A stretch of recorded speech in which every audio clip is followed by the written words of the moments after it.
শিক্ষা ব্যবস্থা ধ্বংস করার জন্য যারা কাজ কাম করেছে, আপনার এই পাশের জেলা চাঁদপুরের একজন আর চট্টগ্রামের একজন, একেবারে শেষ করে দিয়েছে এই দুইজন। এর আগে সিলেটের একজন ছিল, ওটাও আর একটা শয়তান। ওদের শয়তান না কোনটা, প্রত্যেকটাই শয়তান। শয়তান মনে হয় 15.5 বছরের ছুটি নিয়েছিল, বলেছিল যে আমি আর শয়তানি কোথায় করব, আমার চাইতে বড় বড় ভাই দেশে আছে, আমি বিয়ে চলে গেলাম অন্য দেশে। কে একটা যেন গল্প বলতো ছোটকালে শুনতাম, যে শয়তান একবার খুঁজে পাওয়া যাচ্ছে না, কোথায় আছে কোথায় আছে। ও শেষ পর্যন্ত খোঁজ খবর নিয়ে দেখা গেল বাংলাদেশ নামে একটা দেশে বঙ্গবন্ধু শেখ মুজিবুর রহমানের পা ধরে পড়ে আছে। কে তুমি এখানে? বলে আমি শুধু আদম আর হাওয়াকে ধোঁকা দিতে গিয়ে আমার ঘাম ঝরে গেছে। আরে তো আমার বড় উস্তাদ, এ ধোঁকা দিয়েছে 7.5 কোটি মানুষকে। আমি মাত্র 2 জনকে ধোঁকা দিতে গিয়ে জীবন আমার শেষ। এটা তো আমার বড় উস্তাদ না, যে 7.5 কোটি মানুষ ধোঁকা দিয়ে বোকা বানিয়ে আজ বসে আছে। আমি যদি এখন কাউকে উস্তাদ মানি, তো এইটাই আমার বড় উস্তাদ।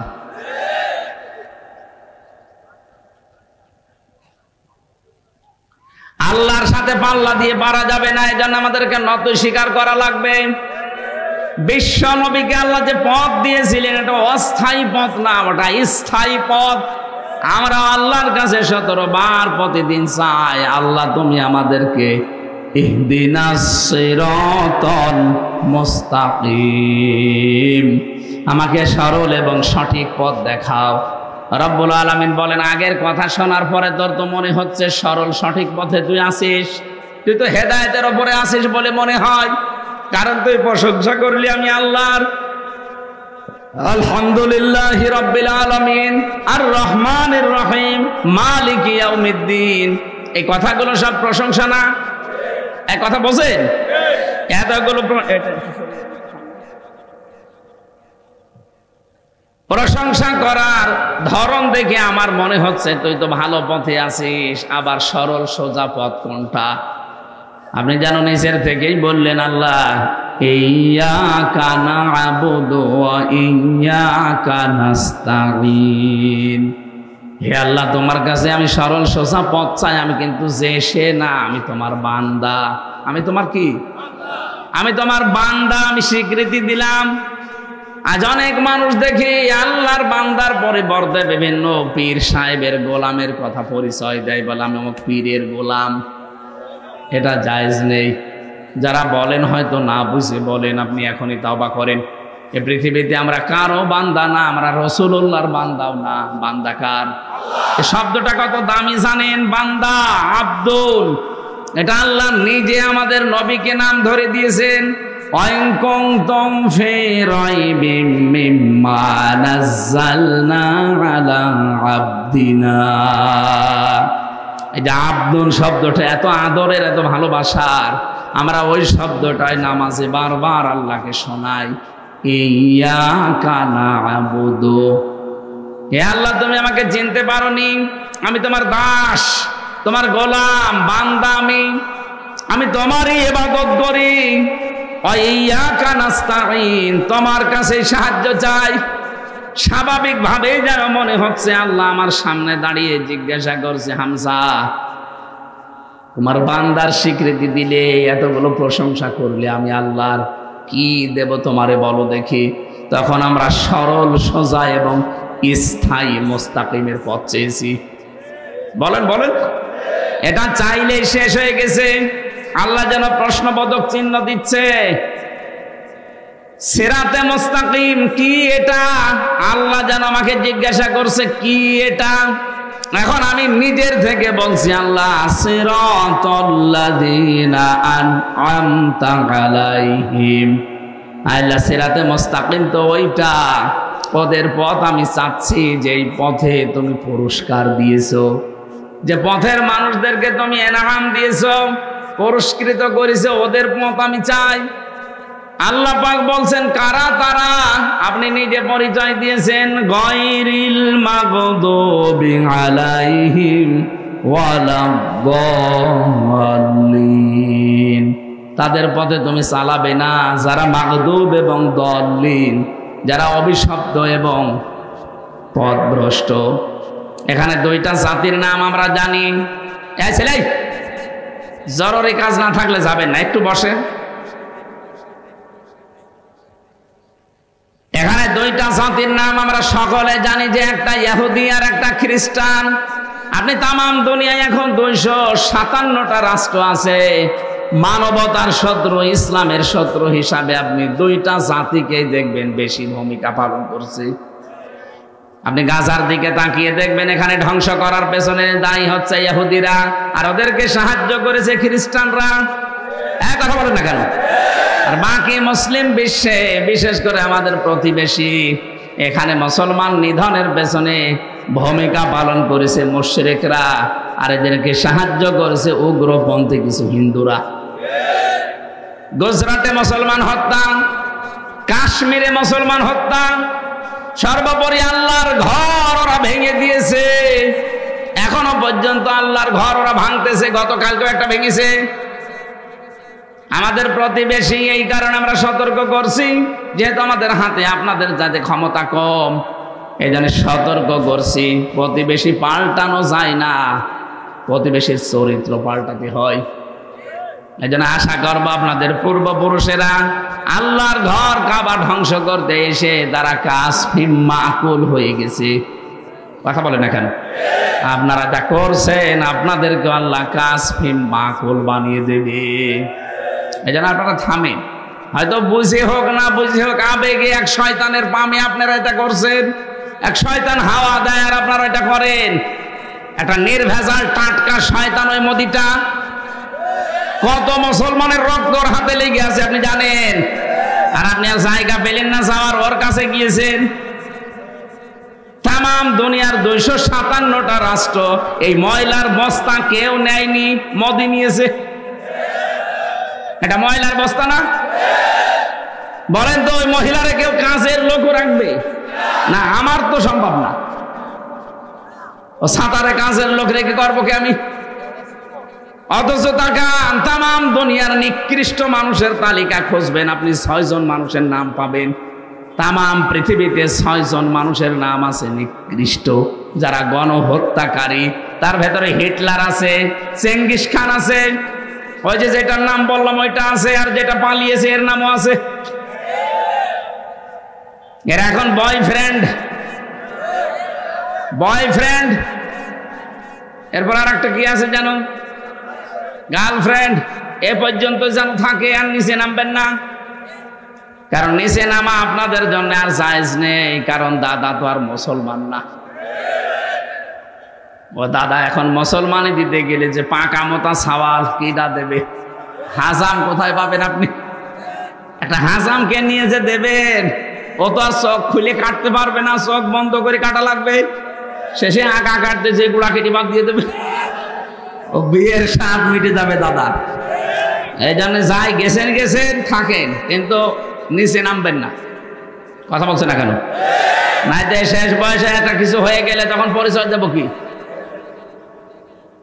পরিচয় দেওয়া সম্ভব ওই সময়? আমার কোরআন মানবে? আলা তুনকিহুল মুশরিকিনা হাত্তা ইউমিনু, সূরা বাকারা 2 নম্বর পারা 14 নম্বর পৃষ্ঠা 4 নম্বর লাইনের 221 নম্বর আয়াতের মাঝের অংশে আছে। আল্লাহ বলেন, কোন মুশরিক পুরুষ যদি ঈমান না আনে, কোন মুমিনা নারীর জন্য তার সাথে বিয়ে করা জায়েজ নেই। আমি এই জন্যই বকবক করছি, এমনি করতাম না। এই জন্য গেছেন ভালো, সাবধানে থাকবেন, কারণ ওদের তো চরিত্র ঠিক নেই। কখন আবার কি করে ফেলে, শেষে দেখা যাচ্ছে বুড়ো বয়সে নাতি আমরা কি করব।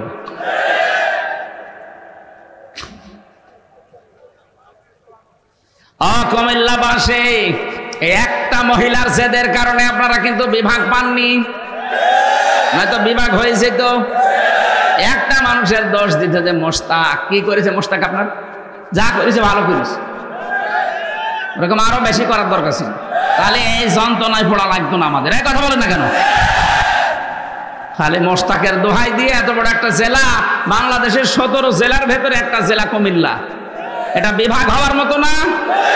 কি হয়তো আপনার দিলে তাহলে একজনের উপরে হিংসা করে আপনাদের সারা কুমিল্লায় প্রায় 20-22 লক্ষ মানুষ বাস করে পুরা জেলা মিলে। হ্যাঁ, এতগুলো মানুষের এখন সব মনের ভেতরে দুঃখ না?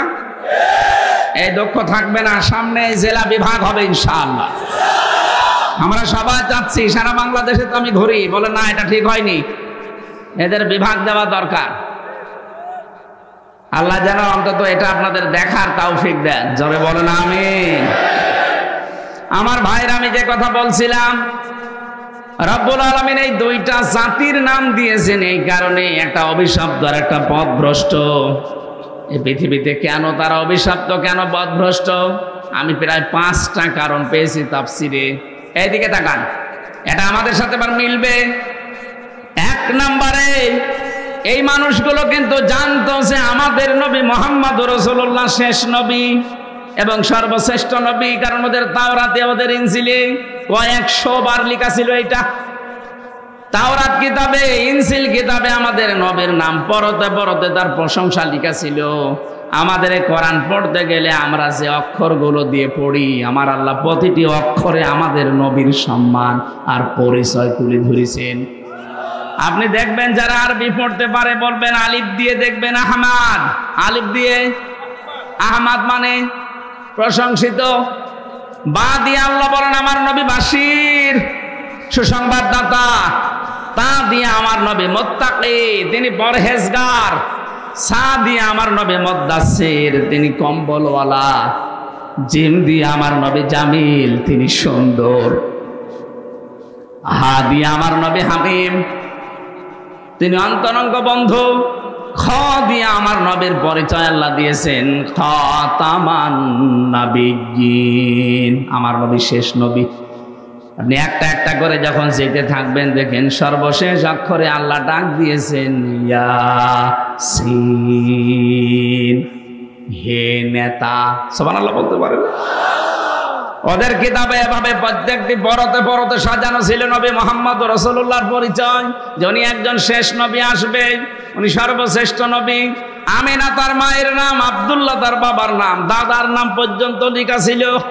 ওরা যে সত্যকে সত্য জানার পরও মানত না, একদিকে হিংসা করে আর একদিকে অহংকার করে। তাহলে এখান থেকে একটা মাসলা বের হয়, হিংসা করে আর অহংকার করে যারা সত্যকে সত্য জানার পরেও মানে না, আমার আল্লাহ পাক বলেন তারা অভিশপ্ত, তারা পথভ্রষ্ট। এই বাংলাদেশের সাথে একটা মিলান তো, আর যারা সত্যকে সত্য জানার পরও মানতে চান না, হয় হিংসা করে অথবা অহংকার করে। বলেন, এই যে কিশোরগঞ্জের এক পাগলা বের হয়েছে, ফজু পাগলা, ফজলুর রহমান, একটা পাগল। আগে ছিল ছাত্রলীগের সভাপতি, খরচ পাল্টি এখন চলে এসেছে আর এক দলে। এ খজু ফজু পাগলা এখন পুরাটাই পাগল হয়ে গেছে। ও দেখতে পাচ্ছে সত্য, কিন্তু এই মহাসত্যকে জানার পর অস্বীকার করছে। বলছে এই দেশে যারা ইসলাম মানে এরা সব মিলে মাত্র 10 ভাগ, আর আমরা যারা আছি ইসলামের বাইরে তারা 90 ভাগ। আরে ভাই, এটা আগস্টের 5 তারিখের আগে নেই কি? আপনি আগস্টের 5 তারিখের আগের জরিপ দেখেন, এই দেশে মাত্র 100 জনের 15 জন মানুষ চাইতো এই দেশে কোরআনের বিধান কায়েম হোক। অথচ এই যে জানুয়ারি মাসের 1 তারিখ থেকে রিপোর্ট বের হচ্ছে, আন্তর্জাতিক খবর রাখেন, এদেশে এখন 100 জনের 58 জন মানুষ চাচ্ছে এদেশে কোরআনের বিধান কায়েম হোক।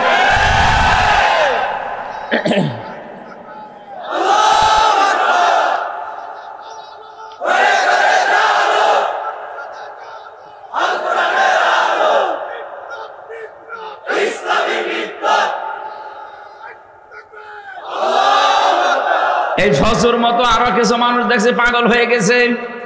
এই যে হারুন একটা, হারুনের বউ পাপিয়া একটা, আমি নাম ধরেই বলছি কারণ এরা পুরাটা এখন মাথা আউলিয়ে গেছে। এরা সত্যকে সত্য জানার পর অস্বীকার করছে। ওরা বলে ভোট হলে ইসলামপন্থী মানুষ মাত্র 10 ভাগ ভোট পাবে। আরে ভাই, আপনি ভোটে 15.5 বছর হয়েছে, আপনি আন্দাজি রিপোর্ট বলেন কি করে?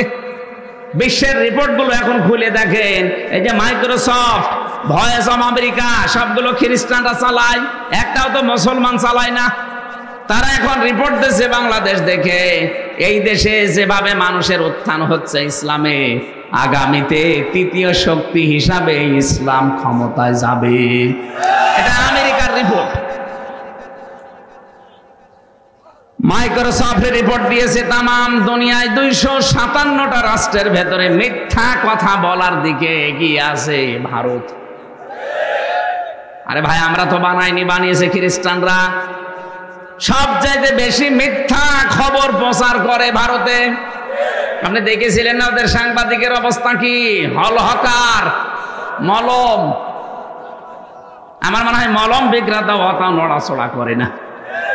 যা আমরা নিয়ে নেব, আমরা চট্টগ্রাম। আরে দাদা, চট্টগ্রাম নিয়ে নেবেন মানে আপনাকে যৌতুক নেবেন? আর মেয়ে তো পালিয়ে গেছে, যৌতুক কিসের? মেয়ে তো বিয়েই আমরা মানি না। আর আমাদের যে ধর্মে যৌতুক দেওয়াও জায়েজ নেই, নেওয়াও জায়েজ নেই। যদিও এখানে কিছু আছে যৌতুক খায়। কারা কারা যৌতুক নিয়েছেন হাত তোলেন তো। আলহামদুলিল্লাহ, এই জেলাটা ভালো আছে। আলহামদুলিল্লাহ বললাম এই কারণে, আমার তো ছেলে নেই, মেয়ে আছে, আমারও যৌতুক দেওয়া লাগবে না। এই জেলায় এত দূর বিয়ে দেওয়া যাবে না। কোথায় কুষ্টিয়া, কোথায় কুমিল্লা, এত দূর বিয়ে দিয়ে থাকা যায়? আসতেই লাগে আমার একদিন। কুমিল্লাবাসী বাংলাদেশের 64 জেলার ভেতরে, এখানে যেহেতু আলেমদের বাস বেশি এই জেলায়, সারা বাংলাদেশের জরিপেটা সবচাইতে বেশি আলেম বাস করে কুমিল্লা, নোয়াখালী এগুলোতে। এ কারণে এমনিতেই মানুষ হিসাবে ইমান যেহেতু সিটি ফোটা আছে, এই কারণে আপনাদের প্রতি মহাব্বত একটু বেশি। অন্যান্য জেলার চাইতে একটু মহাব্বত বেশি, বিশেষ করে গোপালগঞ্জের চাইতে। ওর নাম শুনলে আমার কেমন জানি লাগে। বহু দাওয়াত এসেছিল, বললাম না, ও আবু সাহেলের ওখানে আমি যাবো না। দরকার হয় কুষ্টিয়ায় আমি ঘুমাবো, তারপরেও যাব না। কোথায় কুষ্টিয়া, কোথায় কুমিল্লা, এরপরও আমার চলে আসা লাগে। শুধু ইমানের দিক থেকে টান আছি, এই কারণে আমি এখানে কথা বলেও শান্তি পাই। আর গোপালগঞ্জে শান্তি তো দূরের কথা, আমি সেই কয়বার গেছি চলে পুড়ে মরিস। আমার গাড়ি পর্যন্ত শয়তানটা ভেঙে দিয়েছে। এই জন্য অবস্থার পরিবর্তন না হলেও জেলায় আমি যাবো না। এখনো দাওয়াত নেইনি এবছরে, বলেছে আগে হোক, আল্লাহর ওলি যদি মরে যায় তারপরে। তাছাড়া আমি, আমার মনে হয় কেমন লাগে। যদিও গোপালগঞ্জও বাংলাদেশের ভেতরে না, বাইরে, ভেতরে। ওই জেলায় যেভাবে উন্নয়ন করেছেন আপনি, সারা বাংলাদেশে যদি ওইভাবে উন্নয়ন করতেন, তাহলে এই দেশের কোনো মানুষ আপনাকে বলতো না। কারণ নিজেরটার দিকে টানবেন মানে। আমিরে জামাত ডাক্তার শফিকুর রহমান হাফিজাহুল্লাহ কয়েকদিন আগে তিনি খুলনায় গিয়েছিলেন। উনি বলেছে যে গোপালগঞ্জে বিভিন্ন বিশ্ববিদ্যালয় হয়েছে, অনেক প্রতিষ্ঠান হয়েছে, আমরা এতে নারাজ না, ভালো, ওটাও বাংলাদেশের ভেতরে। কিন্তু এরকম প্রত্যেকটা জেলায় তো অন্তত কম বেশি হওয়ার দরকার ছিল। ওদের রাস্তা দেখেছেন? আর এই যে রাস্তা, ডেলিভারি রোড, আমার মনে হয় যে সমস্ত মেয়েদের পেটে বাচ্চা, এখান থেকে ওই সেই কুমিল্লা নিয়ে যাওয়া লাগবে না। এই রাস্তায় শুধু 2-3 কিলোমিটার ড্রাইভারকে বলবেন 200 টাকা বেশি দেবো, তুই জোরে চল, ওর রাস্তায় শেষ। এই কথা বলে না কেন?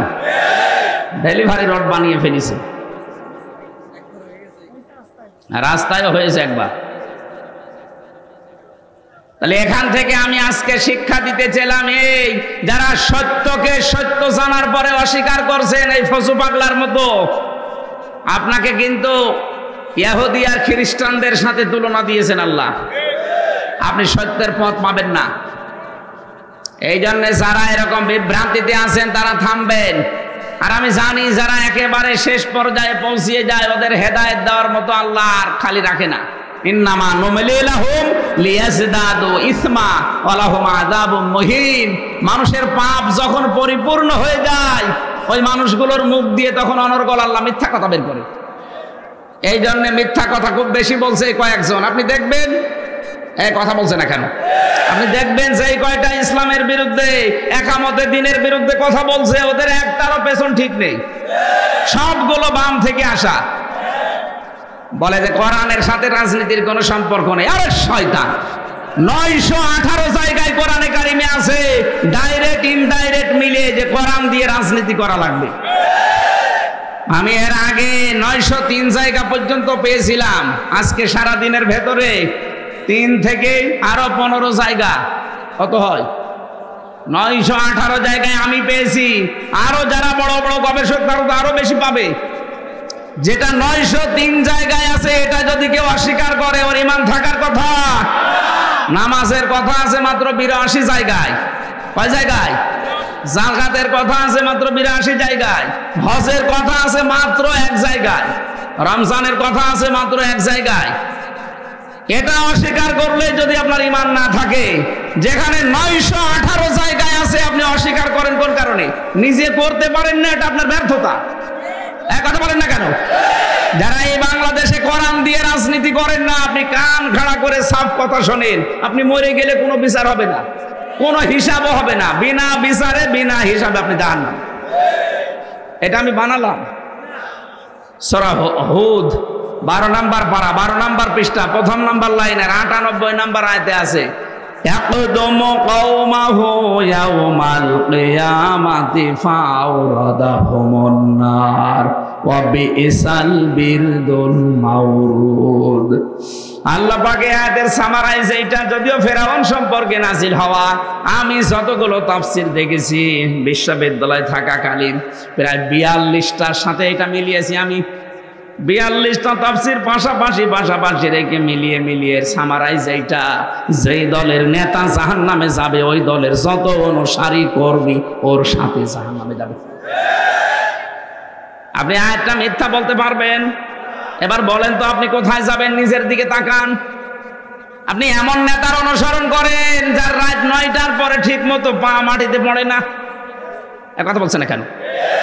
রিকশা ছাড়া বাড়ি আসতে পারে না, তাল গাছ ধাক্কা দিয়ে বলে মিয়া ভাই সাইড দিয়ে কতক্ষণ দাঁড়াবো। এরকম মানুষ পাওয়া যায় না? এরকম মানুষের পেছনে আপনি থাকেন আর আপনি বলছেন না আমার নেতা ঠিক আছে। ও যদি জাহান্নামে যায় ওর পেছনে যারা আছে সব যাবে ওর সাথে জাহান্নামে। কোন সূরার নাম বললাম? হুদ। বলেন আপনি যত তাফসীর আছে বাংলাদেশে মিলান দেখবেন এইটা পাবেন। 12 নম্বর পারা 12 নম্বর পৃষ্ঠার 1ম নম্বর লাইনের 98 নম্বর আয়াত। এত দলিল দিয়েও যদি কারো মন খারাপ হয়, আমার মনে হয় ওর বিবেকের উপরে কুকুরে পোশাক করছে। বলছে ঠিক।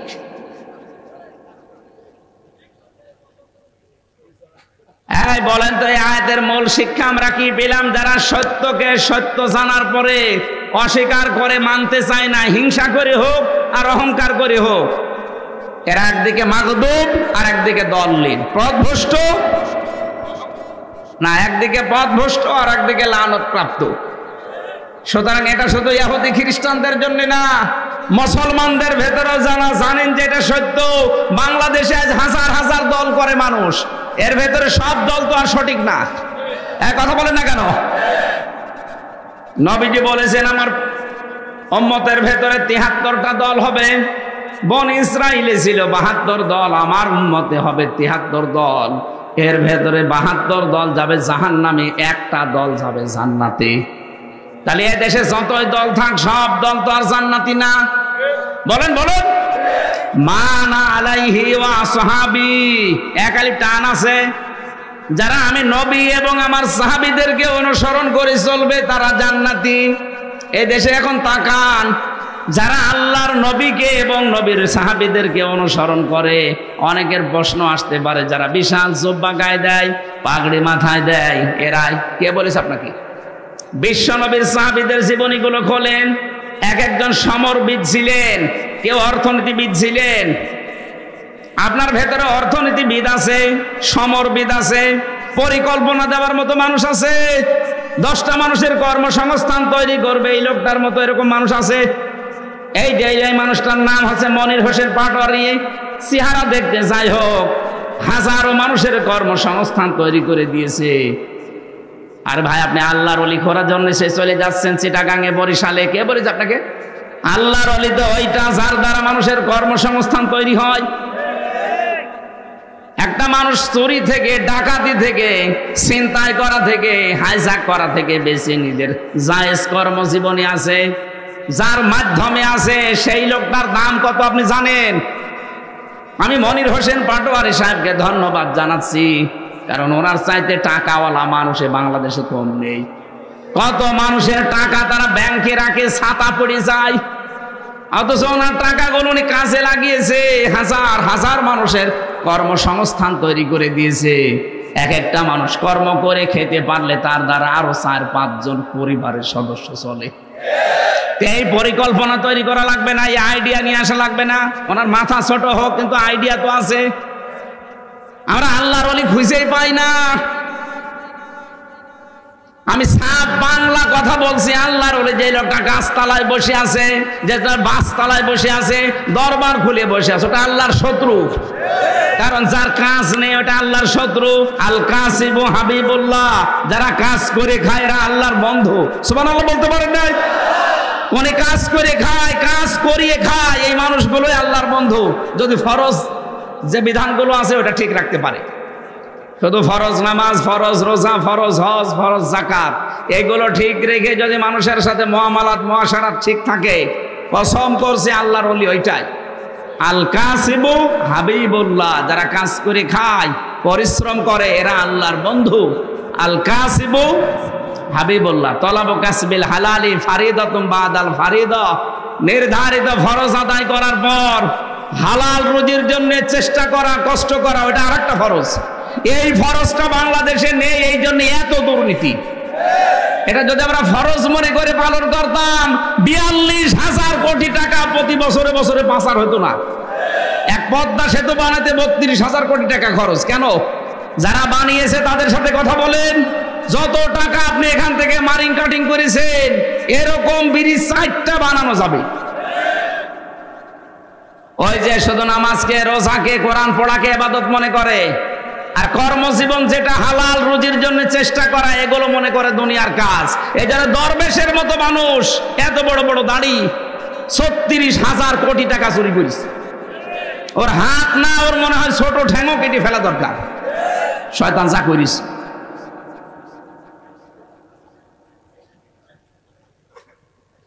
সত্যকে সত্য জানার পরে যারা আজ গোপন করে রাখছেন বিভিন্ন স্বার্থের কারণে, উল্টা পাল্টা বকতেছেন, আপনি হেদায়েত থেকে বঞ্চিত হয়ে যাবেন।